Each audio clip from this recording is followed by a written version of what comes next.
This is Rap Son, worshiping the Most High God of Israel alone and carrying on the legacy and teachings of my dear father and our dear messenger, Rap the News. Shalom, family. We are on the 6th seal, and on the 7th it is done. Revelation 16:12. And the 6th angel poured out his vial upon the great river Euphrates, and the water thereof was dried up, that the way of the kings in the east might be prepared. From satellite image, it shows clearly that the Euphrates River is extremely drying up. The Euphrates River is the longest and the most important river in the Middle East. Since the last 2 decades, the Euphrates is continuously drying up. The river is significantly smaller than it was just a few years ago. Officials worry that it could soon be a country with no river. The shrinking of the Euphrates, a river so crucial to the birth of civilization, has decimated farms along its banks, has left fishermen impoverished, Malachi 1 verse 4.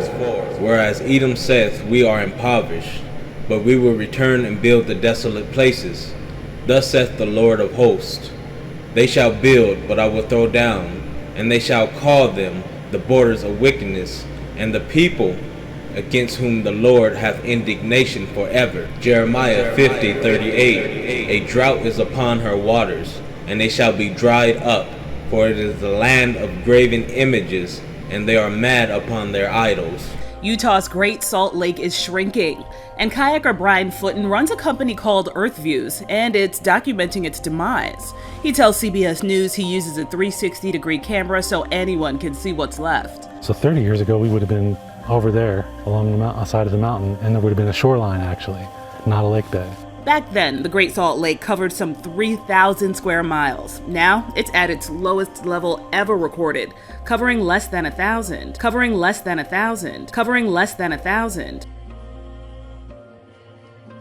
Natural wonders emerging from a submerged past, but doing so at an alarming pace because of climate change. And one place this is happening is Lake Powell along the Utah-Arizona border. The lake is a storage basin for the Southwest's dwindling supply of water, also a source of hydropower.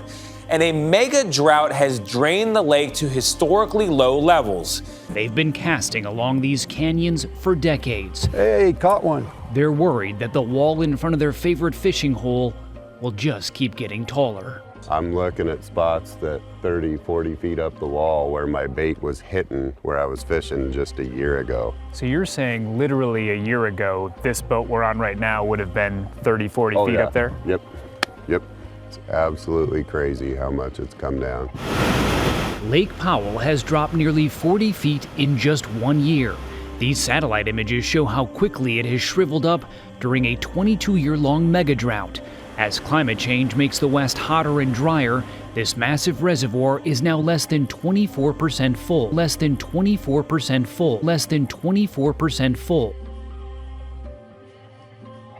This week, local officials in Southern California started restricting water use, including watering of lawns, to once or twice a week for about 6 million residents.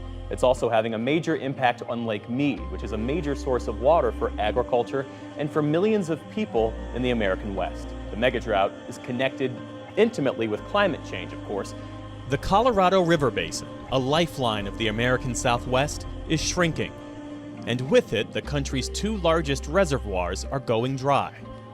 Just 30 miles east of Las Vegas sits Lake Mead on the border of Arizona and Nevada. It's the largest man-made reservoir in North America. Lake Mead pumps water from the Colorado River to nearly 25 million people.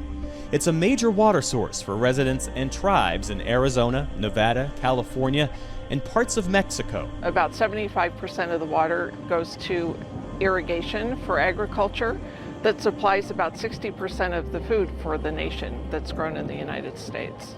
But the lake has been declining for decades due to rising temperatures and climate change. Cracked earth and mud where water used to be.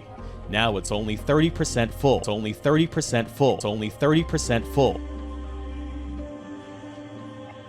What a mess. What an absolute mess. I mean, each time you say, oh, this is different than it was. What's it going to be like in October? What's it going to be like next April? He's been making research trips on it for decades, but he's never seen the river this low. Look at this. Yeah, you used to be able to back a truck in here right into the water. Is this new this year, essentially? Yeah, it's happened within the past 6 months. The Colorado is the lifeline of the American Southwest. It runs nearly 1,500 miles, supplying water and electricity to 7 states and Mexico. Some 40 million people rely on its resources. This part of the river was once the upper end of Lake Powell, one of the 2 main reservoirs. Lake Powell filled for the first time in 1980. That concrete ramp was filled with houseboats, people backing in motorboats, people water skiing, and now look at that. Essentially, 1999-2000 was the last time the water was up at the base of that concrete ramp. And now it's lower than it's ever been. It's not only Powell. Lake Mead, the river's other major reservoir, above the Hoover Dam, is only about a third full. Unless things change, which they won't, major cutbacks are coming, starting with Arizona farmers. When that happens, a lot of farms will look like Nancy Kaywood's. She relies on water from another river, a tributary to the Colorado. But it got so low, she was totally cut off. I mean, is this... Take a look. Is this dead now? Well, we don't think it's going to green back up. What were you growing here? Alfalfa. Uh-huh. See the seed lines? Uh-huh. And how it's just all dead. Our dam has no water. We have no water, period. We have no water. This is Rap Son.